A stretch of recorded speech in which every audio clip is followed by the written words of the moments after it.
There are a few different ways to adjust exposure in the color page of Resolve, and which one you use is really up to you. But I do want to give you a couple recommendations of how I usually tackle exposure and a couple reasons why I like to do it this way. So, like we mentioned before, I don't generally reach for lift, gamma, and gain to start out with a shot. The reason is because we're kind of changing the nature of the shot and we're grading it in more of an unnatural way. Things always look better if they look more organic.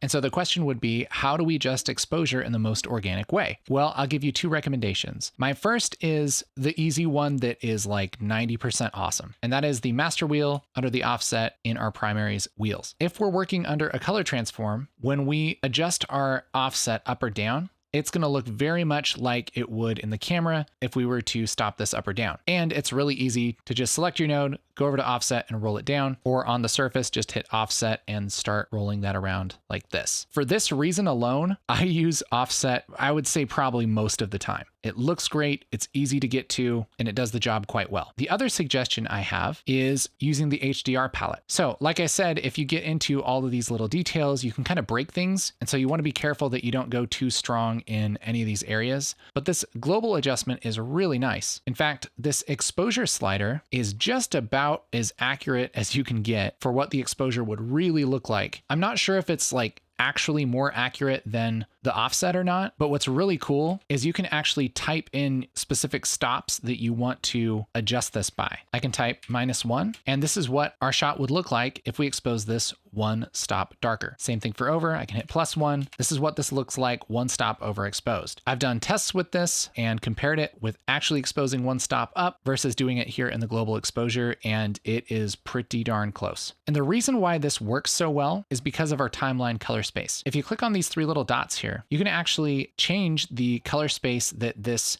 tool works in, which by default uses the timeline color space. You can also set it yourself if you want to, but it's just easier to keep everything in one ballpark. So what this is doing is looking at this Blackmagic Design film Gen 5, and this little exposure slider is considering the type of footage that we have when it calculates how dark to make things, you know, if we're trying to dial in -1/4 stop. Really, really cool stuff. So there's my recommendation. The only bad part about the global exposure, at least at this point, is that you have to click into the HDR wheels and be in offset mode to adjust the exposure with this right wheel, which might not be that big of a deal, but if you're not in the HDR palette, you're in the offset and you start grabbing that, that's going to adjust the offset, not the exposure wheel. So it's good to remember that. So those are my recommendations for exposure. So offset wheel just for ease, and it's probably good enough for most things. And if you want to get really detailed, the exposure slider here under the global controls in the HDR palette. And those are my recommendations for exposure in the color page.